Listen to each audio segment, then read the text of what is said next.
പാർട്ണർഷിപ്പിൻ്റെ liability unlimited തന്നെയാണോ അതോ limited ആണോ? പാർട്ണർഷിപ്പ് ഫേമിൻ്റെ ലൈബിലിറ്റിയെക്കുറിച്ച് പറഞ്ഞു കഴിഞ്ഞാൽ പ്രൊപ്പറേറ്ററി കൺസേൺ പോലെ തന്നെയാണ്. അതിൻ്റെ ലൈബിലിറ്റിയും അൺലിമിറ്റഡ് ആണ്. ഈ പാർട്ണർഷിപ്പ് ഫേമിന് എന്തെങ്കിലുമൊക്കെ ബാധ്യതകൾ വന്നു കഴിഞ്ഞാൽ ആ പാർട്ട്നേഴ്സ് അവരുടെ റേഷ്യോ എന്താണോ അവർ ഇൻഡിവിജ്വലി ആ പാർട്ണർഷിപ്പ് ഡീഡിൽ പറഞ്ഞിരിക്കുന്ന റേഷ്യോയിൽ ഈ ഫണ്ട് കൊണ്ടുവന്ന് ആ ലൈബിലിറ്റീസ് എല്ലാം ഇൻഡിവിജ്വലി അത് സെറ്റിൽ ചെയ്യാൻ ഈ പാർട്ട്നേഴ്സ് ബാധ്യസ്ഥരാണ്. പാർട്ണർഷിപ്പ് ഫേമിൻ്റെ ട്രാൻസ്ഫറിനെ കുറിച്ച് പറയുകയാണെങ്കിൽ അത് പോസിബിൾ ആണ്.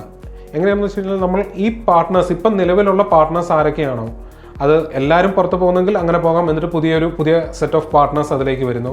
ഇനി അതല്ല 2 പേര് മാത്രം അതിനകത്ത് കണ്ടിന്യൂ ചെയ്തിട്ട് ബാക്കിയുള്ള പാർട്ട്നേഴ്സാണ് പോകുന്നതെങ്കിൽ പുതിയ ആളെ ഇൻഡക്ട് ചെയ്ത് അവർക്ക് ആ ബിസിനസ് കണ്ടിന്യൂ ചെയ്യാവുന്നതാണ്. അതിന് നമ്മൾ റീകോൺസ്റ്റിറ്റ്യൂഷൻ ഓഫ് ഡീഡ് എന്ന് നമ്മൾ പറയും. അങ്ങനെ ചേഞ്ച് വന്നു കഴിഞ്ഞാലും ഇതിൻ്റെ പാൻ നമ്പർ ആണെങ്കിലും ബാങ്ക് അക്കൗണ്ട് നമ്പർ ആണെങ്കിലും GST നമ്പർ ആണെങ്കിലും ഇതെല്ലാം പാർട്ണർഷിപ്പിന് എന്ത് ചേഞ്ച് വന്നു കഴിഞ്ഞാലും ഇത് അങ്ങനെ തന്നെ അവിടെ നിലനിൽക്കുന്നതായിരിക്കും.